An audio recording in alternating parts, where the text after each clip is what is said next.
to the conversation segment of the Signature Show this Sunday.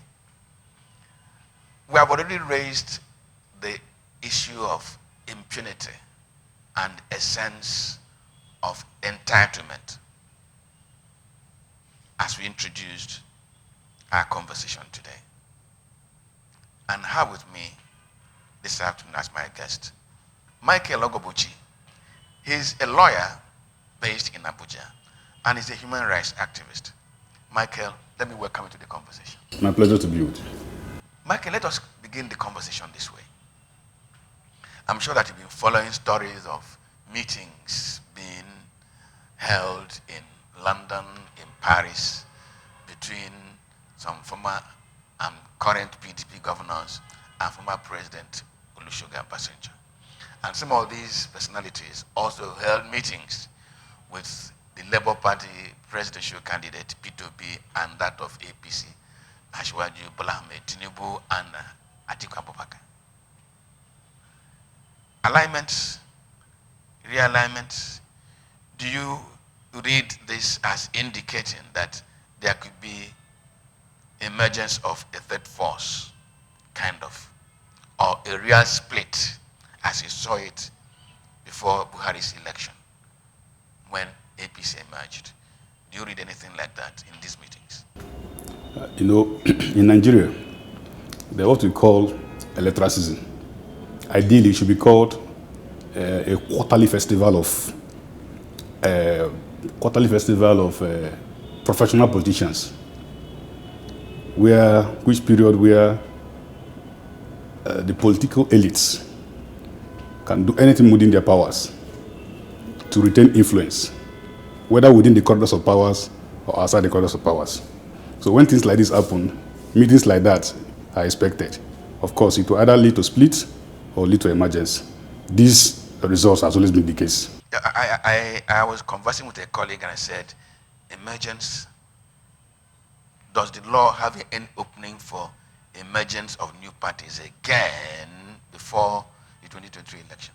Okay, emergence as it is would not reflect having a legally recognized political party. But some forces, electioneering forces, may align to either work against or in favor of an existing political candidate. Yes. Anyway, this is just looking at current conversation, but to the issue in focus this Sunday. Let me mention three top Nigerian politicians. Dave Umahi of Ebonyi State, Godswill Akpabio of Akwa Ibom State, Ahmed Lawan, the current Senate President. These three gentlemen contested the presidential ticket of their parties and they lost. The presidential primaries were held after the Senate primaries were conducted and winners had emerged. And these gentlemen went back to try to seize the ticket, Senate ticket of their different senatorial zones. In the eye of the law, is it right? Is it permissible? Is it legal? Okay. This issue has been predominant in the political space of the country over the past 3 months or 2 months or thereabouts. I'm aware that Senator Ahmed Lawan is jointly for the ticket with Mashina Bashir, who won the election, who won the primaries, yes, while he was here in Abuja contesting for the presidency. I'm also aware that Senator Godswill Akpabio is also jointly for the same with former DIG Udom. I'm also aware that Dave Umahi is jointly with the same thing with Mrs. Anne Agomeze. But I want to use that of Ebonyi State as a case study because the legal contest in courts, I think, appears to be predominant. Not that other candidates are not in courts. You know, the emergence of this new electoral act is a very enticing welcome development in the sense that there are emergence of sections that will saturate to a great extent the electioneering atmosphere of the country. And we are aware that Section 151 repealed the Electoral Act of 2010 and introduced the Electoral Act of 2022. The law, I'm going to discuss it the way it is and not the way it ought to be. Because I'm a lawyer, what I read is existing laws and not an advisor to lawmakers. Now, you mentioned if there is a legal placing for them in such a situation. These cases are already in court, and of course, I will be a bit cautious of the statements I make because they are already sub judice rather. We understand that the controversial, though to me not controversial, section is Section 115, Paragraph B and Paragraph K of the Electoral Act 2022 that criminalizes double nomination by a candidate. And I want to say, with respect to the individual opinion of my friends in the legal community, with utmost humility, that the section of the law in question, read together with other connected sections, like Section 29, Section 31, Section 33, are not in any way ambiguous. Reason being that the key words in the section in question are nomination and candidates. Now the question is, what does the Electoral Act talks about nomination and candidates? What is the definition given to these two words by the Electoral Act? That takes us to Section 152, being the interpretation section of the Electoral Act that defines a candidate as a person. I'm paraphrasing, but I will not miss the operational words. A person who has successfully secured the tickets of a political party to contest in the main election. Now, the section does not explain what nomination is, but in the interpretation given to the candidates, you will see the meaning of the word nomination. And by giving a literal meaning to the section, to section 33, section 31, 30, you will see the meaning of the word nomination. And also, if you take a look into nomination forms, which is a public document anybody can access, you also see the meaning of the word candidate and nomination. I will go to that, but I want to explain that the arguments in the legal community as to whether the Section 115, Paragraph D, applies to aspirants or candidates is not necessary.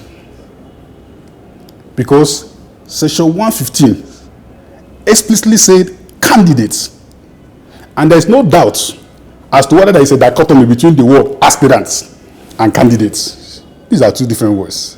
And their meanings are ascribed in the same Electoral Act.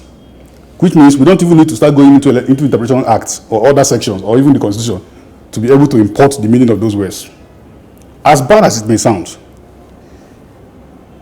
when you talk about nomination and candidacy, we're talking about post-primaries phase of the electoral process.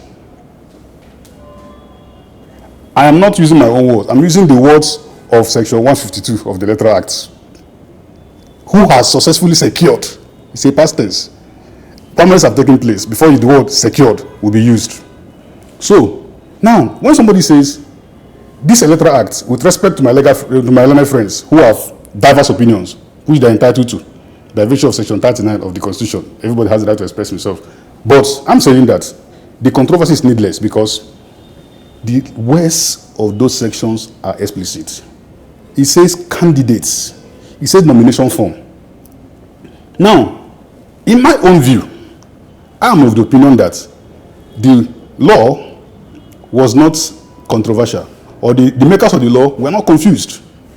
There's an intention. Are you getting the point? There's an intention. Now, let's look at when the law says that you cannot sign 2 nomination forms. What's a nomination form? We have, for example, we have form EC 13A. That is nomination form for presidency. We have form EC 13B for the governorship. Now, in that same form, it provides the details of the candidates, qualifications, states, and all that. Details of his registration as a voter. It now has the detail of the person is fielding as the VP, the vice president. We're talking about nomination form. Now, the question is, at the primaries, prior to primaries, does a candidate, if I will use that word, field or indicate in his letter of expression of interest submitted to the party, does he indicate who the VP or the deputy governor will be? The question is no, he does not. It is after. It is after. And now, that same form, nomination form, EC 13A and B, is addressed to the INEC chairman, wherein they introduce who the president himself is, candidate is, signed by himself, introduce the VP or the deputy governor, as the case may be, signed by the deputy governor, and then with the signature and details of the people that nominated him, stating the states. Now, is he talking about primaries? He's talking about primaries, but that is post-primary phase of the electoral process. Okay, just a minute. Yes. This form, therefore, makes provision from the beginning that a presidential candidate, for instance, or a governorship candidate, for instance, should have known who his vice or deputy is. Otherwise, and should also provide for it in that form. Yes, that is in other words, all this unveiling of candidates post-primaries is an infraction. It's an infraction. Let's take, for instance, what happened in the Ebonyi State as a case study. Dave Umahi, essentially Governor Dave Umahi, was an aspirant, because I can't call him a candidate. Prior to primaries, he's an aspirant.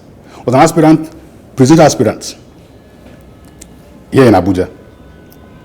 And the senatorial election and presidential election were conducted and candidates emerged. His brother, Austin Umahi, emerged as the winner. In the Senate contest? In the Senate contest, Ebonyi South. Now, when Dave Umahi was unfortunate at the presidential level, and he lost. I want to use that word, unfortunate, and he lost to Alhaji, to Ahmed Bola Tinubu, Senator Ahmed Bola Tinubu. He came down. His younger brother, Austin Umahi, by virtue of Section 31, that allows him to withdraw his candidacy, withdrew his candidacy, and accordingly wrote to INEC through the party, because the law says the candidate who intends to withdraw will write through the party. The party is the one that will submit the letter of withdrawal to INEC. Just the same way, Section 29 of the Electoral Act says that parties are the people that will submit nominated candidates. If you look at that Section 29, it mentioned candidates. Parties will submit candidates. It simply means this submission is done post-primaries. Because I'm trying to understand why there should be controversy over these issues, over these facts. Now, INEC, Dave Umahi conducted another primaries in July, wherein he emerged, either June or July, wherein he emerged as the winner, unopposed. INEC refused to publish his name, because INEC, by virtue of Section 84, is empowered, 8483, is empowered to monitor the elections. Now, INEC has a name that has been withdrawn. And Section 33 says that fresh election has to be conducted. And that fresh election has to be monitored by the commission. So the election that was conducted by Dave Umahi, wherein emerged unopposed, was not inclusive. INEC, acting on the power donated to them by Section 84, said no. We did not monitor it. We did not monitor the election. And therefore, we cannot. Made the provisions of the law. There's no here. So, Dave Umahi went to court. While in court, Mrs. Anne Agomeze filed a motion for joinder. Of course, it was coming because the outcome of the suit will definitely affect her. The court, at the end of the day, struck out or dismissed the case of Dave Umahi, but made some orders. say Dave Umahi. The court did not outrightly say that Dave Umahi. The court, first of all, held that Dave Umahi was not the candidate. But the court then ordered that there should be fresh election as provided for by Section 33 of the Electoral Act, which say that the fresh election must be fixed within 14 days. Don't forget that the law allows political parties to submit their candidate, whether substituting anybody or not. They must do that within 180 days prior to the election. So, in order to meet up with that time, the Electoral Act mandated that fresh election must be conducted within 14 days. Now, what happened in that case is this. Of course, they are on appeal. Anne Agomoize is of the opinion that the election that should be conducted again should not be open for new candidates. Because that may usher in Dave Umahi. No, let us probe into her reasoning. Should not accommodate new candidates because a person like Dave Umahi had contested on the election.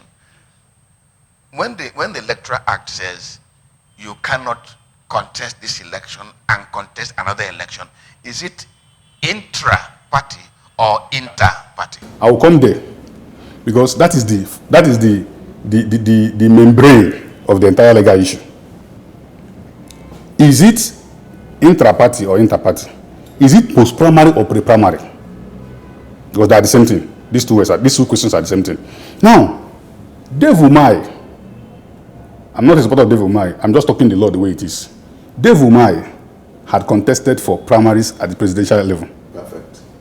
And Dave Umahi did not emerge as candidate. No, he did not. Dave Umahi had not filled the nomination form as contemplated by Section 115, paragraph B. Because Section 115, paragraph B, you say you should not. If you have to read that paragraph B in conjunction with paragraph K. So he hasn't emerged as a candidate. He has not filled a nomination form as a candidate of a party. He was a free agent. Are you getting my legalism? He could go to another. Yes, although the court did not say so. The court was of the opinion that you cannot contest. That is the judgment of the court, and that remains the judgment, which only a court of appeal or the same court can overrule. That's what the judgment is. But I'm looking at what the law has said. The law says, paragraph K says, he that signs double nomination form. The question is, did Dave Umahi sign a double nomination form? Did Dave Umahi present a VP to INEC with form EC 13B? That is the question. And the answer is obviously no. Let me be very frank with. In other words, Dave Umahi still remains free because he had not emerged as a candidate. Interpreting the wordings of Section 152, Section 15. Section 152, Section 115, paragraph B and K. Those are not my words. Okay. Yes. Let me just take you into what I think should be responsibility of leadership in political parties. In looking at the entire situation, does the law make any provision for the leadership of political parties play a role in either stopping or preventing or resolving this kind of situation? Is there any role assigned to them by law? You know, the Electoral Act 2022 has limited the involvement of political parties in matter like because there are now more elaborate provision as to qualification of candidates. In fact, the Electoral Act explicitly says that prohibits a political party from including in its constitution any provision for qualification that runs foul with sections of the constitution. Let me just interject me. Yes. I've read a number of court rulings where the court said this is the internal affairs of the party, which a member of the party has the right to complain about. And when a member is complaining about the internal affairs of the, for example, let me give an example now. The substitution method, because the law provides that the only ground under which a candidate already presented to INEC, in other words, a candidate who has filled nomination form can be substituted is either by death or by resignation.